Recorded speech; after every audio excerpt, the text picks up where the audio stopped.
की लोणावळ्यामध्ये अशी काही युती झाली का, तर पहिला खुलासा करते, भारतीय जनता पार्टी आणि राष्ट्रवादीची अशी कुठली युती झालेली नाहीये। लोणावळ्याचा निर्णय लोणावळेकर घेतील, कारण आम्हाला तेवढी क्षमता आहे, ताकद आहे।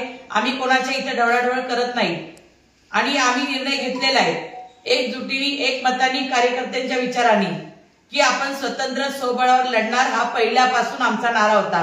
पहिल्या दिवसापासूनचा निर्णय हे लोणावळ्याच घेणार आणि सर्व कार्यकर्ते घेणार। जी कार्यकर्त्यांची इच्छा असेल तेच या ठिकाणी होणार। कार्यकर्त्यांची एकमेव इच्छा आहे की आपण स्वतंत्र लढायचं। ही निवडणूक ही लोणावळेकरांनी हातात घेतलेली निवडणूक आहे। आज कार्यकर्त्यांची देखील टीम आमच्या बरोबर आहे।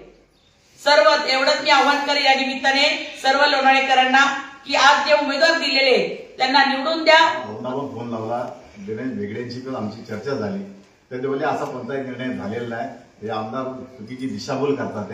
आमची हात जोडून विनंती आहे आमदारांना की तुम्हाला काय बोलायचं असेल तर स्थानिक लेवलला बैठक घेऊन द्या आणि त्या स्थानिक लेवलवर जर काय मिटत असेल तर भेटू, पण तुम्ही परस्पर पत्रकार परिषद घेऊन लोणावळेकरांची दिशाभूल हात जोडून करतो की अशी विनंती करतो की तुम्ही असं काही काम करू नका। आम्ही स्वबळावर लढणार आहे आणि आमच्या सगळ्यांची एकमत झालेले आहे की आपण स्वबळाचाच नारा दिलेला आहे। त्याच्यामुळे बाळाभाऊंनी आम्हाला सांगितलं की ठीक आहे, बोले मुख्यमंत्र्यांची चर्चा आली आणि मुख्यमंत्र्यांनी सांगितलं पहिलं प्राधान्य कमळाला द्यायचं। जे कमळ घेऊन उभे राहतील तर आपण सगळा कल तिकडे आपला। त्याच्यामुळे जर सगळ्यांच्या इच्छेने होत असेल तर करा, नाहीतर तुमचा निर्णय हा तुम्हाला घ्यायचा अधिकार आम्ही दिलेला आहे। तेच म्हणा।